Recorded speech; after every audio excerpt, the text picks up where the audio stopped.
राम जय राम जय जय राम। श्री राम जय राम जय जय राम।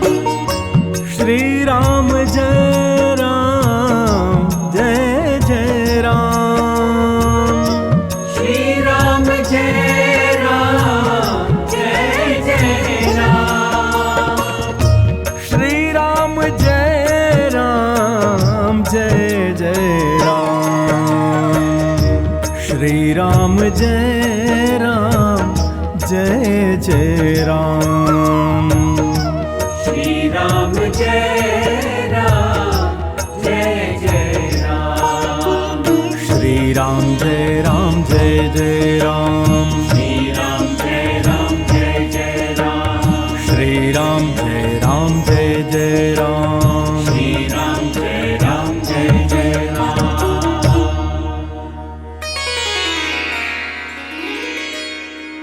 श्री सीतारामचंद्राभ्याम नमः।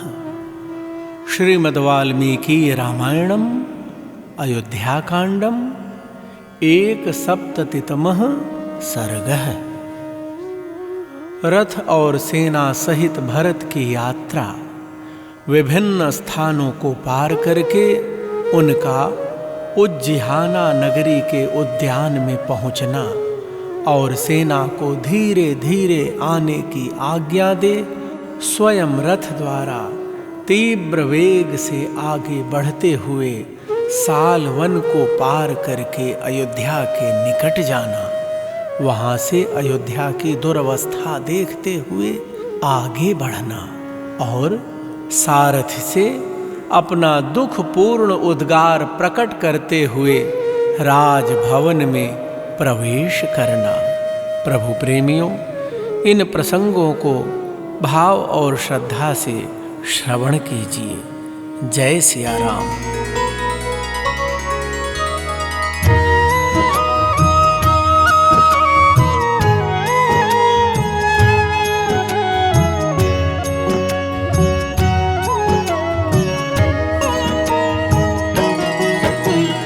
सप्राङ्मुखो राजगृहात् अभिनिर्याय वीर्यवान् ततः सुदामां द्युतिमां सन्तीर्यावेक्ष्य तां नदीं ह्रादिनीं दूरपारां च प्रत्यक्स्रोतस्तरङ्गिणीं शतद्रुमत्तरच्छ्रीमान् नदीमिक्ष्वाकुनन्दनः।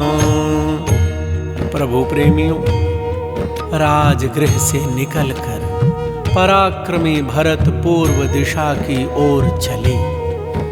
उन तेजस्वी राजकुमार ने मार्ग में सुदामा नदी का दर्शन करके उसे पार किया।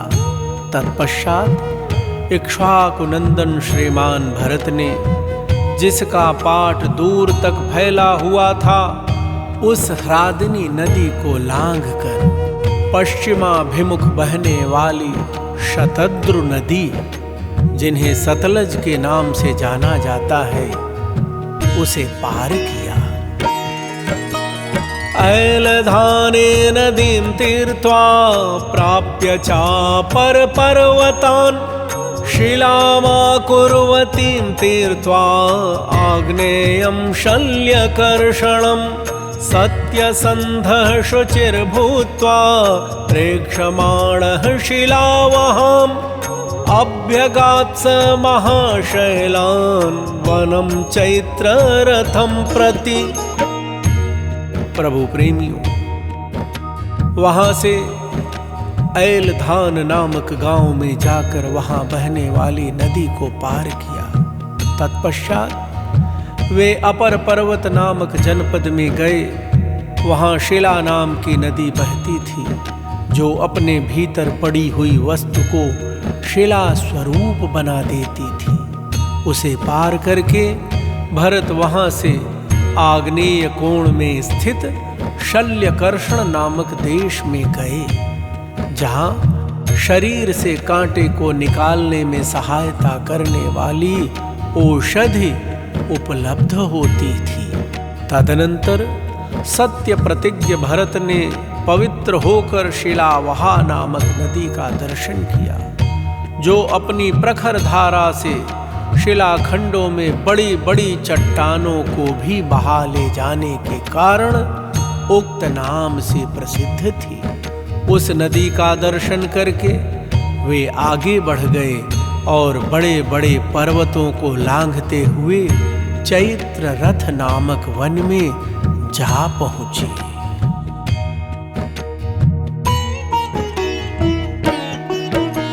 सरस्वतीं च गंगां च युग्मेन प्रतिपद्य च उत्तरान् वीरमत्स्यानां भारुण्डं प्राविशद्वनं वेगिनीं च कुलिङ्गाख्यां ह्रादिनीं पर्वतावृतां यमुनां प्राप्य संतीर्णो बलमाश्वासयत् तदा।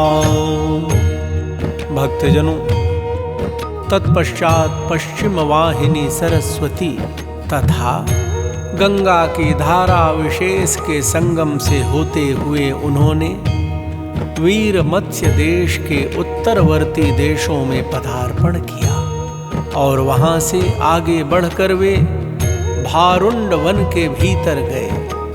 फिर अत्यंत वेग से बहने वाली तथा पर्वतों से घिरी होने के कारण अपने प्रखर प्रवाह के द्वारा कलकल नाद करने वाली कुलिंगा नदी को पार करके यमुना के तट पर पहुंचकर उन्होंने सेना को विश्राम कराया। शीतीकृत्य तु गात्राणि क्लान्तानाश्वास्य वाजिनः तत्र स्नात्वा च पीत्वा च प्रायादादाय चोदकम् राजपुत्रो महारण्यम् अनभिक्षोपसेवितं भद्रो भद्रेण यानेन मारुतः खमिवात्यगात्।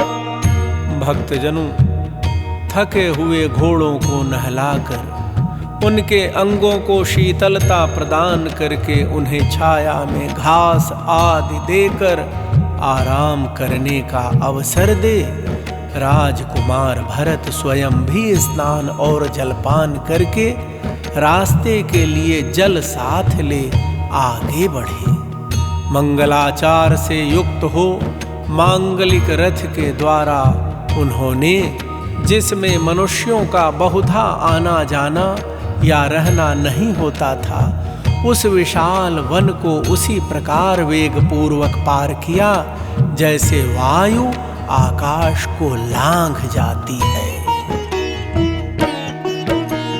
भागीरथीं दुष्प्रतरां संशुधाने महानदीम् उपायाद्राघवस्तूर्णं प्राग्वटे विश्रुते पुरे स गंगां प्राग्वटे तीर्त्वा समायात् कुटिकोष्टिकां सबलस्तां सतीर्थ्वात् समगात् धर्मवर्धनम्।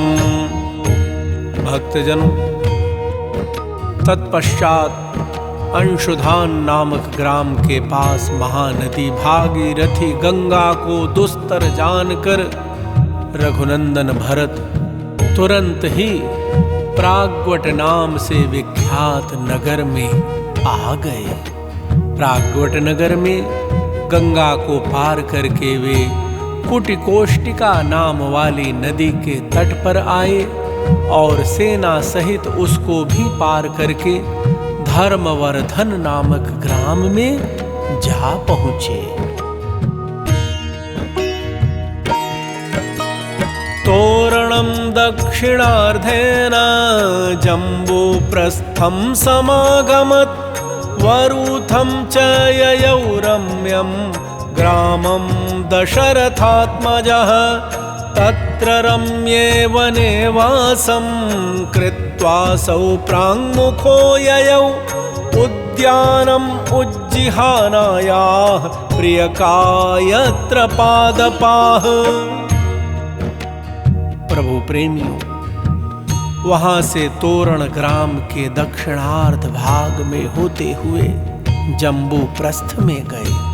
तदनंतर दशरथ कुमार भरत एक रमणीय ग्राम में गए जो वरूथ के नाम से विख्यात था। वहां एक रमणीय वन में निवास करके वे प्रातःकाल पूर्व दिशा की ओर गए। जाते जाते उज्जिहाना नगरी के उद्यान में पहुंच गए, जहां कदम्ब नाम वाले वृक्षों की बहुतायत थी।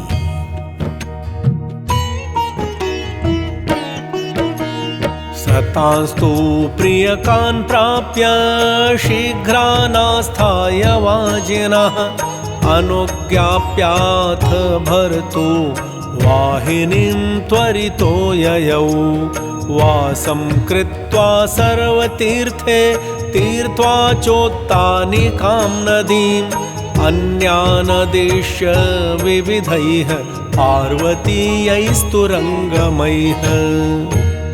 प्रभु प्रेमियों, उन कदम्बों के उद्यान में पहुंचकर अपने रथ में शीघ्रगामी घोड़ों को जोतकर सेना को धीरे धीरे आने की आज्ञा दे भरत तीव्र गति से चल दिए।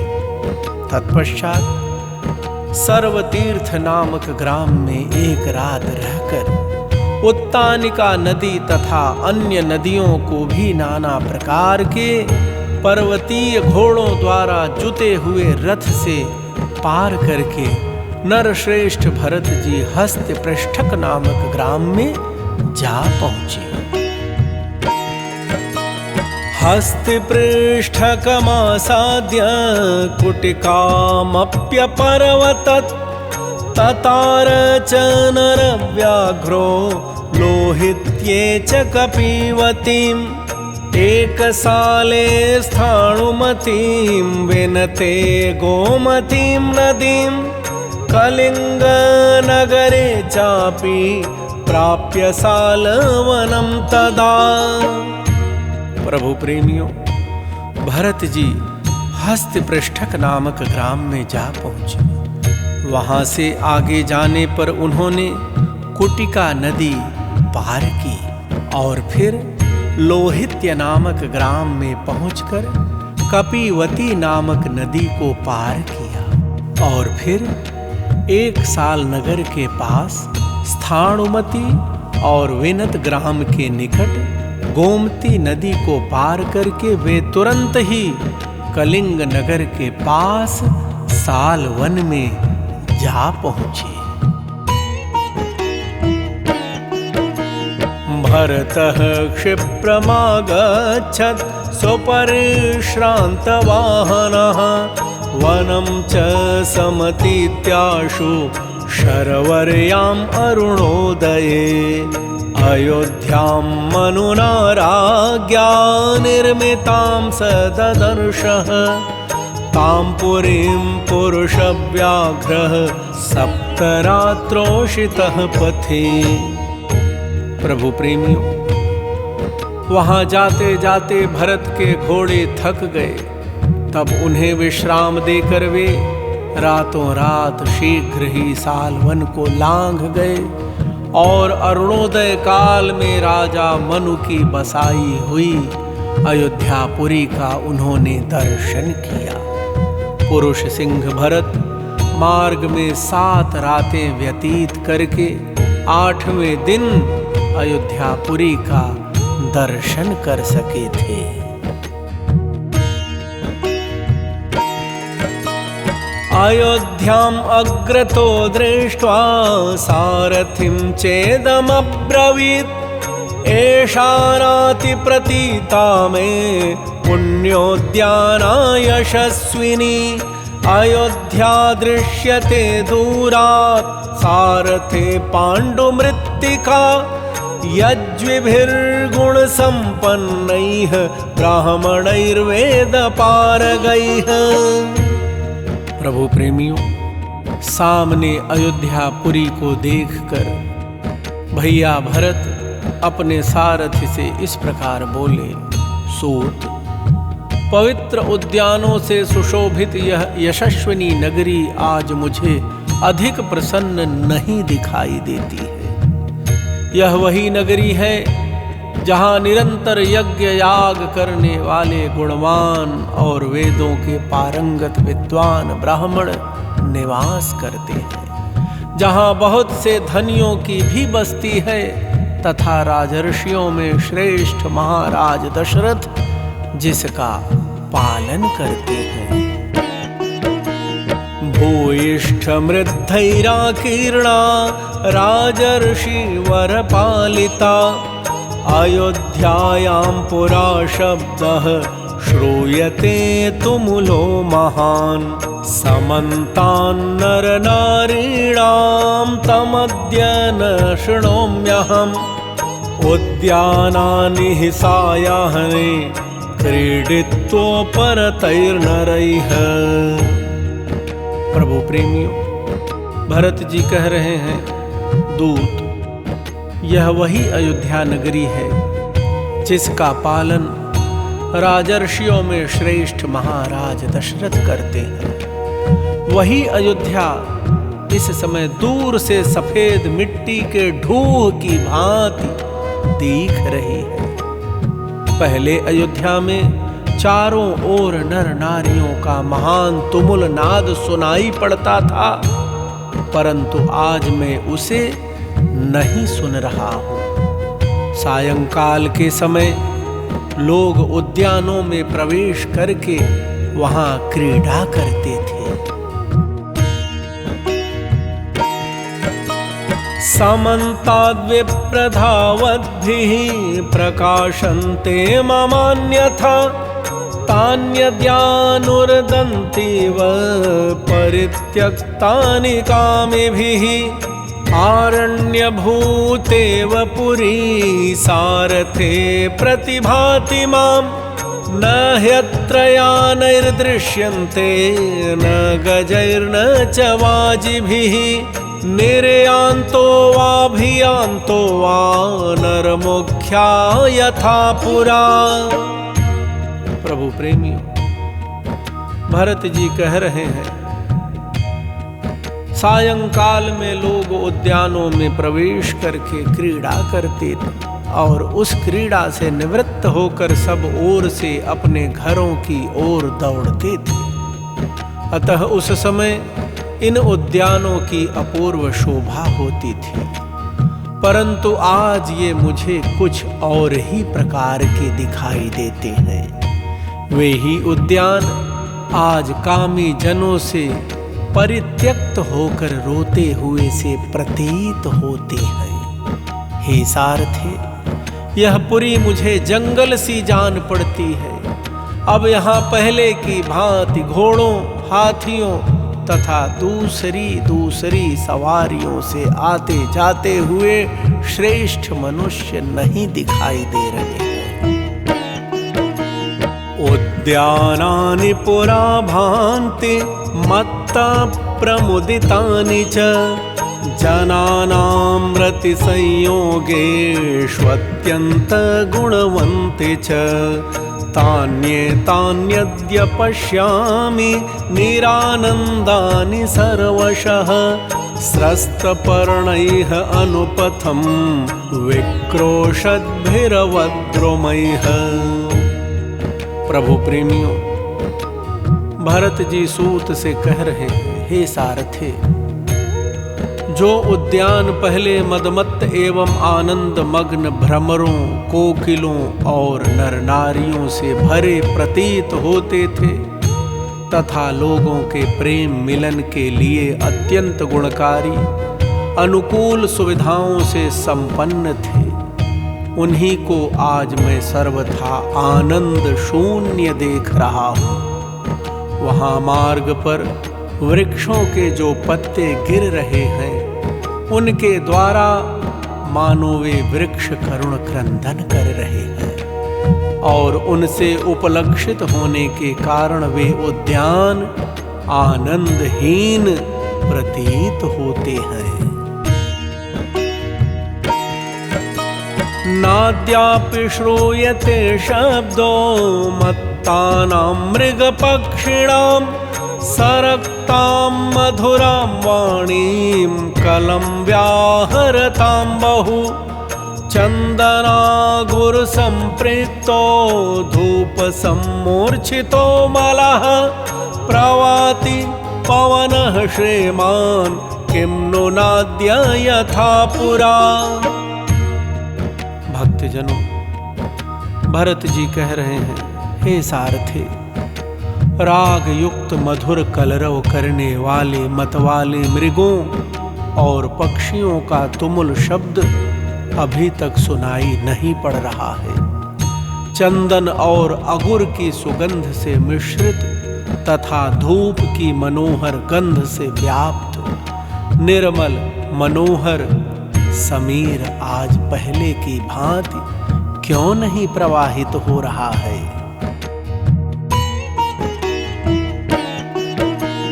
भेरी मृदंग वीणानां कोण संघट्टितः पुनः किमद्य शब्दो विरतः सदा दीन गतिः पुरा।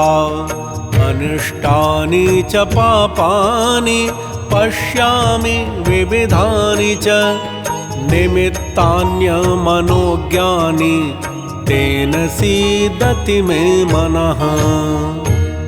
भक्तजनों, भरत जी सारथी से कह रहे हैं, हे सारथे, वादन दंड द्वारा बजाई जाने वाली भेरी मृदंग और वीणा का जो आघात जनित शब्द होता है वह पहले अयोध्या में सदा होता रहता था। कभी उसकी गति अवरुद्ध नहीं होती थी, परंतु आज वह शब्द न जाने क्यों बंद हो गया है। मुझे अनेक प्रकार के अनिष्टकारी, क्रूर और अशुभ सूचक अपशकुन दिखाई दे रहे हैं, जिससे मेरा मन खिन्न हो रहा है।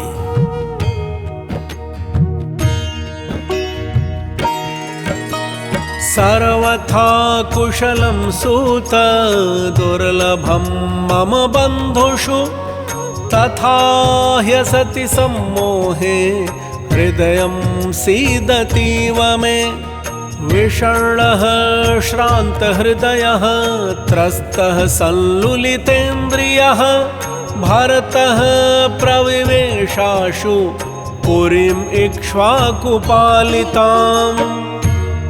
प्रभु प्रेमियों, भरत जी कह रहे हैं, हे सारथे, इससे प्रतीत होता है कि इस समय मेरे बांधवों को कुशल मंगल सर्वथा दुर्लभ है।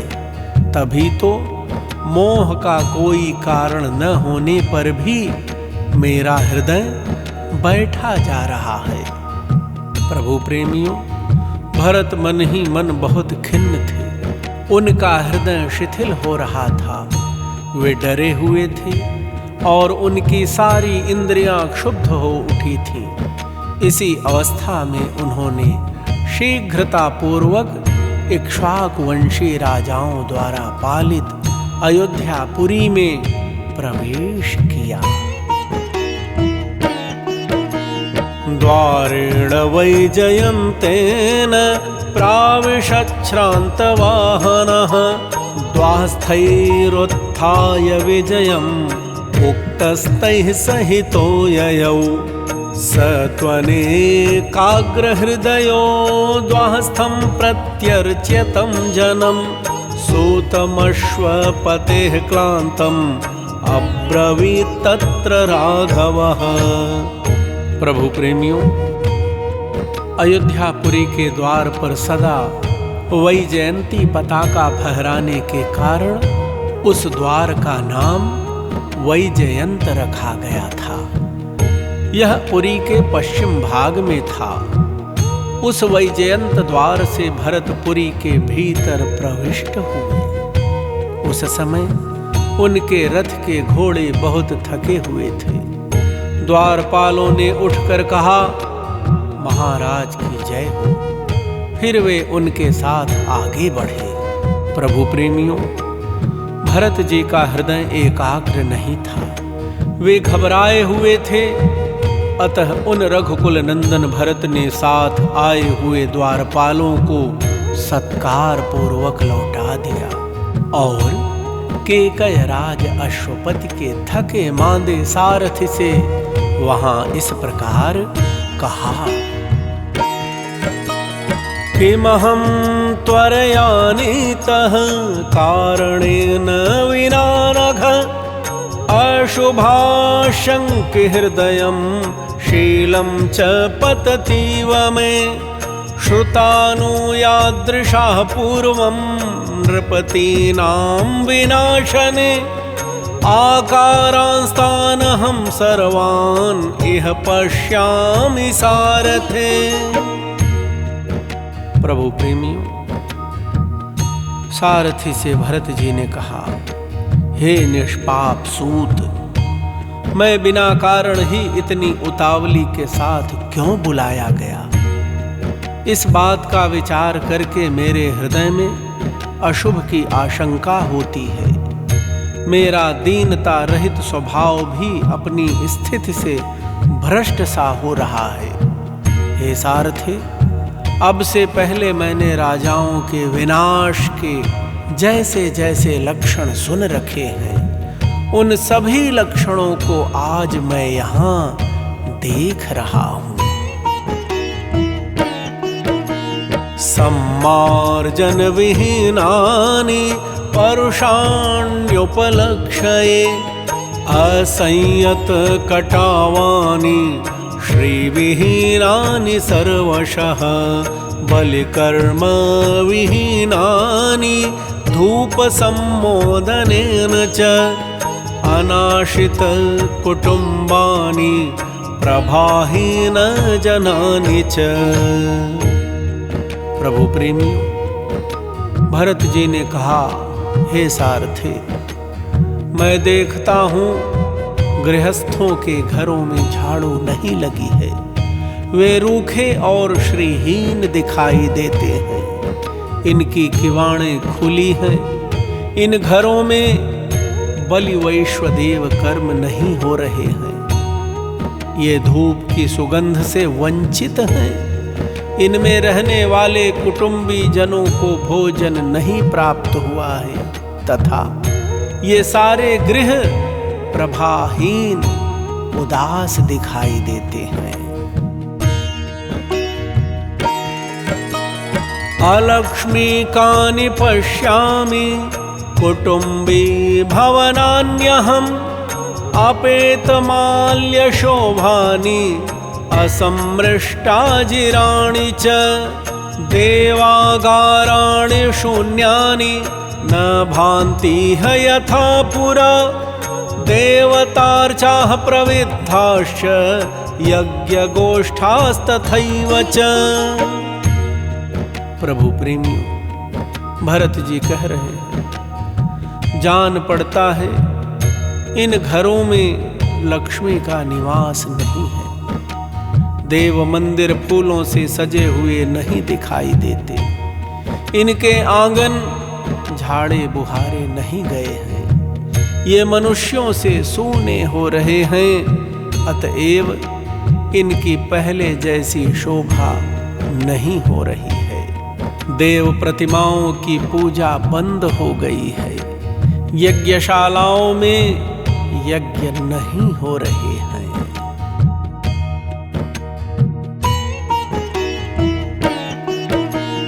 माल्यार्पणेषु राजन्ते नाद्यपर्ण्यानि वा तथा दृश्यन्ते वणिजोऽप्यद्य न यथा पूर्वमत्र वै ध्यान संविघ्न हृदया नष्ट व्यापारयन्त्रिताः देवायतन चैत्येषु दीनाः पक्षिमृगास्तथा।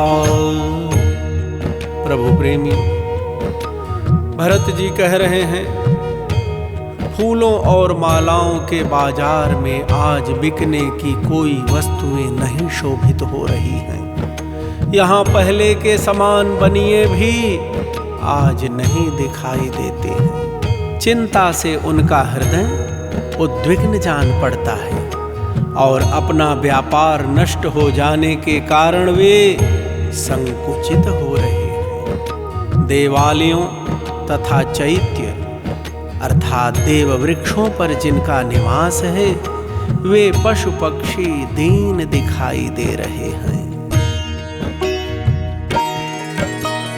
मलिनं चाश्रुपूर्णाक्षं दीनं ध्यानपरं कृशं शस्त्रे पुंसं च पश्यामि जनम् उत्कण्ठितं पुरे। इत्येवम् उक्त्वा भरतः सूतं तं दीनमानसः तान्यनिष्टान्ययोध्यायां प्रेक्ष्य राजगृहं ययौ। प्रभु प्रेमियों, भरत जी कह रहे हैं, हे सारथी, मैं देखता हूं नगर के सभी स्त्री पुरुषों का मुख मलिन है, उनकी आंखों में आंसू भरे हैं और वे सब के सब दीन, चिंतित, दुर्बल तथा उत्कंठित हैं। प्रभु प्रेमियों, सारथी से ऐसा कहकर अयोध्या में होने वाले उन अनिष्ट सूचक चिन्हों को देखते हुए भरत मन ही मन दुखी हो राजमहल में गए।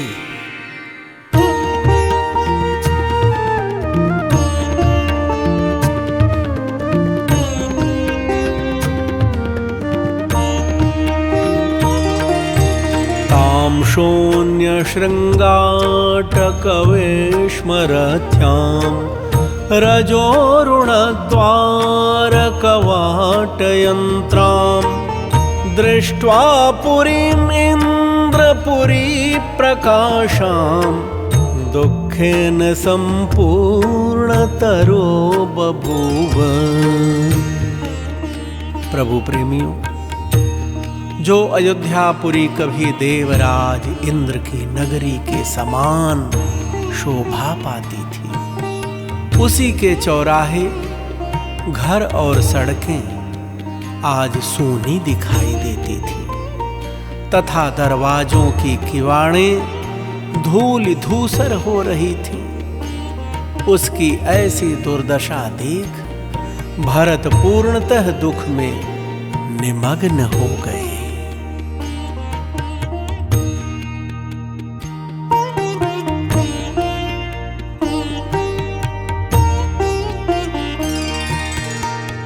बभूव पश्यन् मनसो प्रियाणि यान्यन्यदानास्य पुरो बभूवुः अवाक्षिरादीनमनान हृष्टः पितुर्महात्मा प्रविवेश वेश्म। प्रभु प्रेमी, उस नगर में अर्थात श्री अयोध्या जी में जो पहले कभी नहीं हुई थी, ऐसी अप्रिय बातों को देखकर महात्मा भरत ने अपना मस्तक नीचे को झुका लिया। उनका हर्ष छिन गया और उन्होंने दीन हृदय से पिता के भवन में प्रवेश किया। इत्यार्षे श्रीमद् रामायणे वाल्मीकिये आदिकाव्ये अयोध्याकाण्डे 170तमः सर्गः। इस प्रकार श्री वाल्मीकि निर्मित आर्ष रामायण आदि काव्य के अयोध्या कांड में 71वां सर्ग पूरा हुआ। वनवासी प्रभु श्री राम लला सरकार आप सबका सदा सर्वदा मंगल करें। आप सभी प्रभु प्रेमियों को प्रेम प्रकाश दुबे का सादर जय सिया राम। श्री राम जय राम जय जय राम। श्री राम जय राम जय जय राम। श्री राम जय राम जय जय राम। श्री राम जय राम जय जय राम। श्री राम जय राम जय जय राम। श्री राम जय राम जय जय राम। श्री राम जय राम जय जय राम। श्री राम जय राम जय जय राम। श्री राम जय राम जय जय राम। श्री राम जय राम जय जय राम। श्री राम जय राम जय जय राम। श्री राम जय राम जय जय राम। श्री राम जय राम जय जय राम। श्री राम जय राम जय जय राम। श्री राम जय राम जय जय राम। श्री राम जय राम जय जय राम।